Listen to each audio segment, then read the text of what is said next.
Good morning, everyone. I hope you are having a wonderful, fantastic, beautiful, glorious, incredibly delightful morning today. I woke up today exhausted, okay? And thankfully, I didn't have anything to do, so I was able to stay in bed a little bit longer than normal. And I started praying, and I was like, God, like, what do I do? Like, I have to go to the gym. I have, like, my morning routine, right? And so God's like, Michelle, rest. And there's this song, and it's called Abiding. And in the song, it continually says, there's no striving, just abiding in you. There's no striving, just abiding in you. And, when we're not in God, we live in such a hustle culture where like we always have to be go, go, go, right? And that's a good thing. Hard work is a really good thing. It's not a bad thing. But when you're in God, you can rest in His presence, and that is just as productive as physically doing things. So when your body is crying out to you and is like, I need rest, listen to your body, or then you're gonna crash out. That's actually what we're talking about this week in my law and ethics class about burnout, right? And like the symptoms that come with burnout. One of them is fatigue. One of them is treating your clients like it's just another number and not a person, right, with feelings. And there's just a lot of like signals that can let a therapist know that they are on their way to burnout. So, and also, even on a biological level, right, women run on a 28-day cycle hormonally. Men run on a 24-hour cycle, right? So men, their mornings, they're like this, right? And then like around the afternoon time, like 12-ish, 1, 2, they're like at their peak with energy. And then throughout the day, it slowly declines, right? Slowly declines. And that's every single day for a man. Women run on a 28-day cycle, meaning that their energy at some point in the month, I always forget what phase, right? Because we go through 4 phases every month. Luteal is one of them. I forget the names of the others. At some point in the month, we're like on a rise, and then we hit the peak. There's a week that we hit our peak where we have the most energy, and then we slowly decline with our energy. And then that happens 28 days, right? So we're not on a 24-hour cycle like men. So men are built biologically for a certain experience, and women are built for another. So it is more normal for a woman to require more rest than a man. And women also require 8 to 11 hours of sleep per night. Women require 8 to 11 hours per night. Women require, why am I not able to say this? Women require 8 to 11 hours of sleep per night. I couldn't say that. And whereas men require a little bit less, like there's like 7 and 9 or something like that.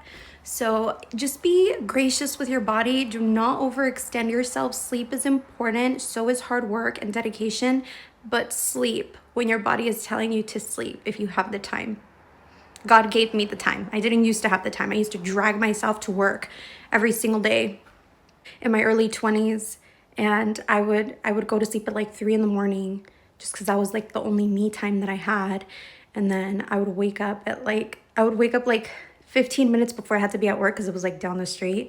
So as when I lived in San Francisco. And then I would run to work and be there like 5-10 minutes late. That's what I used to do. So thank God. And I remember like one time somebody in the bank asked me like, Michelle, what do you want to do? What is your goal in life? What do you want to do?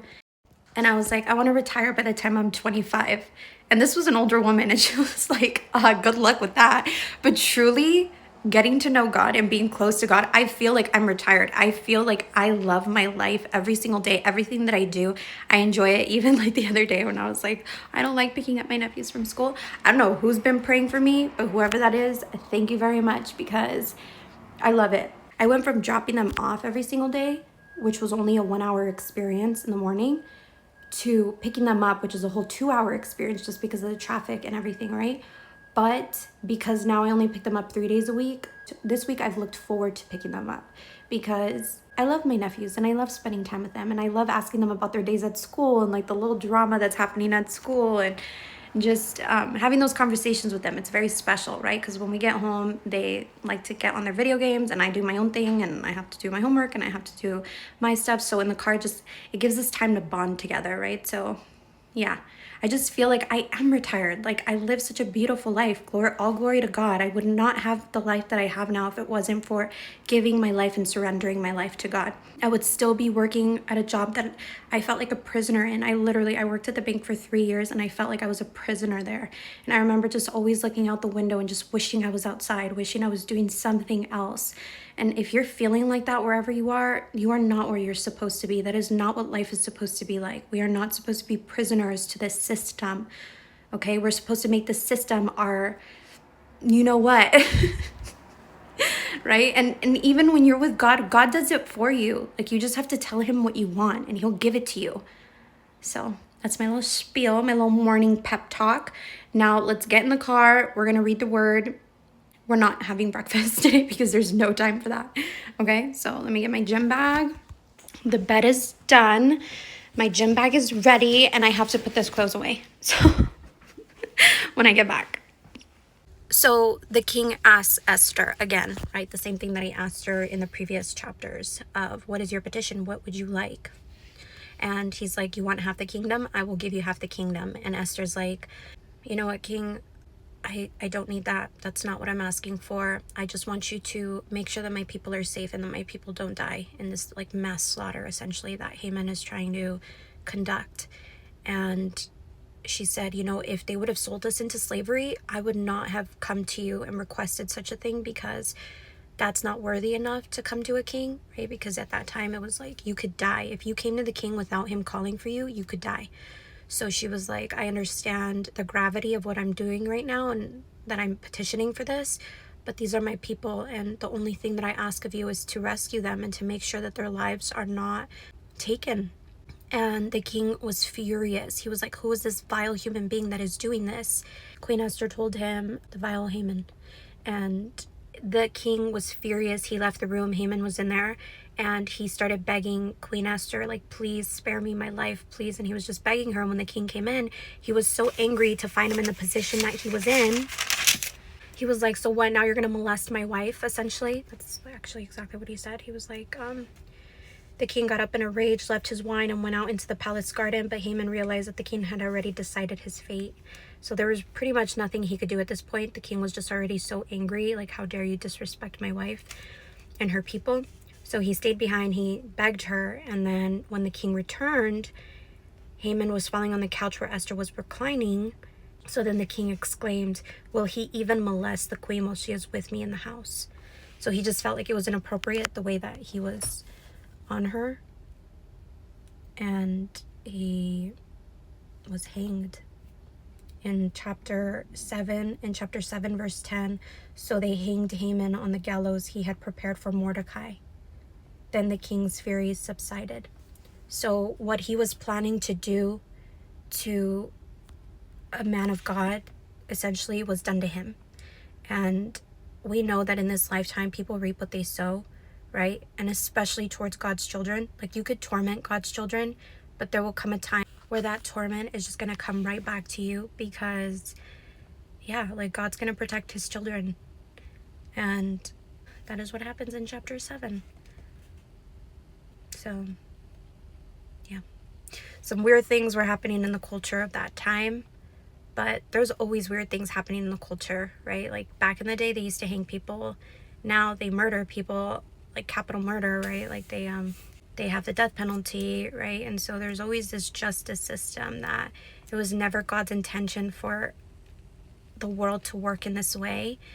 And that's why the closer we get to God, the more he calls us to forgive our enemies, to not sue one another, that when somebody asks you for something, you give them more than what they're asking you for.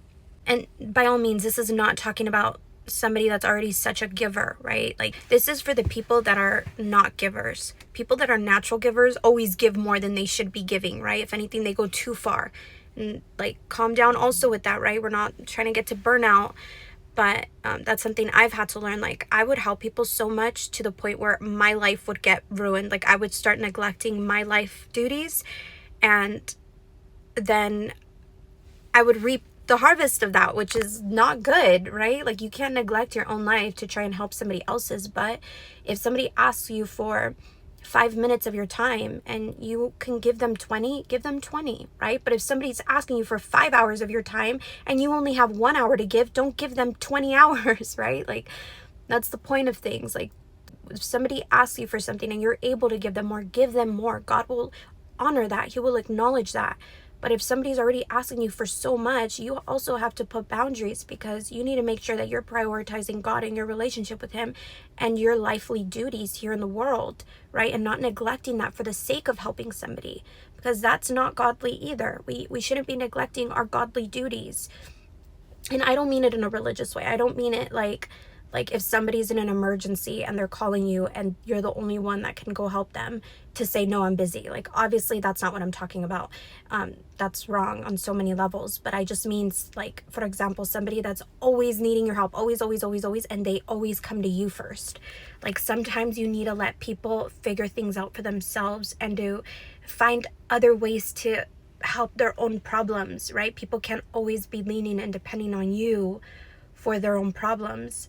With that being said, I think I've said what I needed to say for this message today. So hopefully you got something from it. We are heading to the gym. It's 11:25, so it's a lot later than usual. I hope it's not super packed. It might be, but...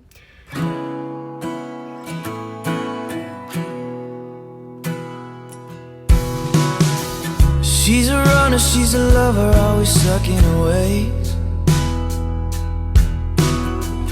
Pull her closer, thinking no one, now she's turning the page. She gave a warning, if it's storming, she'll be gone with the rain. She's a runner, but I want her anyway.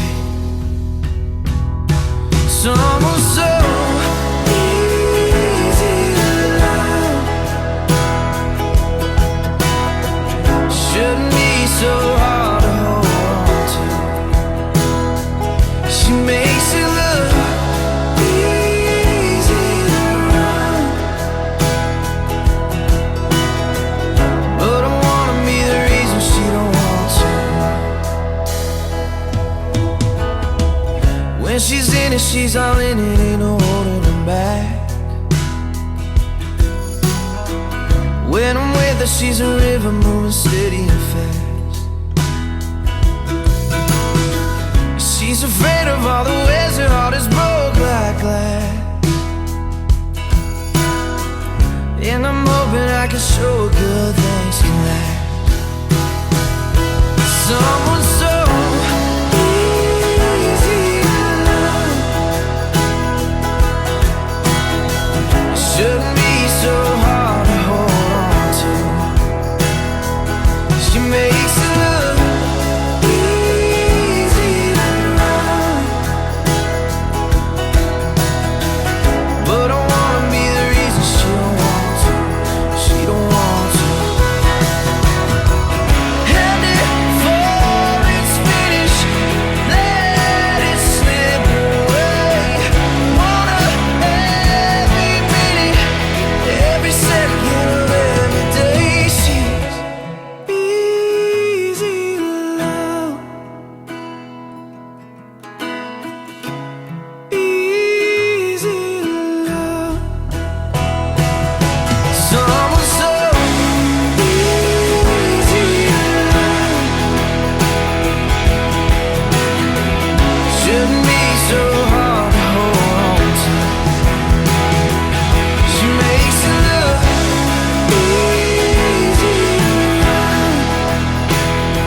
she's a lover, always stuck in her ways.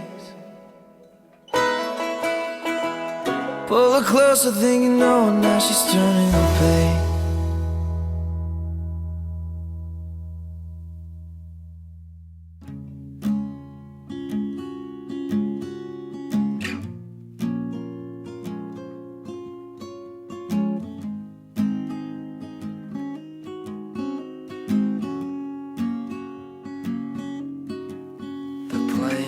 Our song, our song. Can you see the light? Can you hear the hum of our song? I hope they get it right. I hope we dance tonight before we get it wrong. And the seasons will change us new, but you're the best I've known. And you know me, I could not be stuck on you if it weren't true.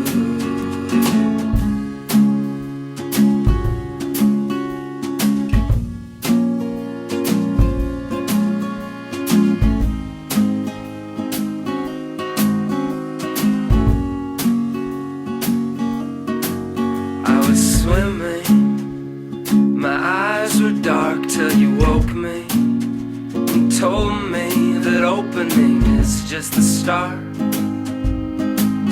It was.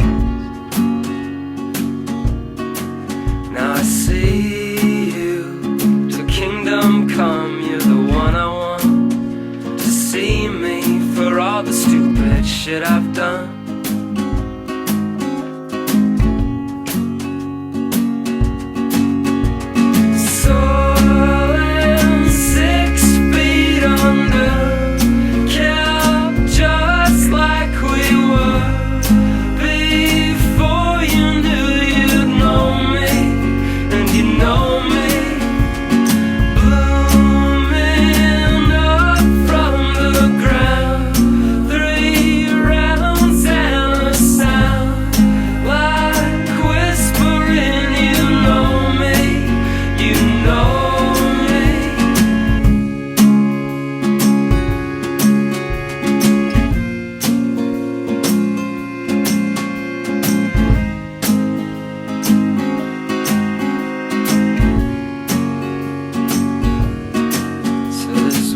Our song, this was our song.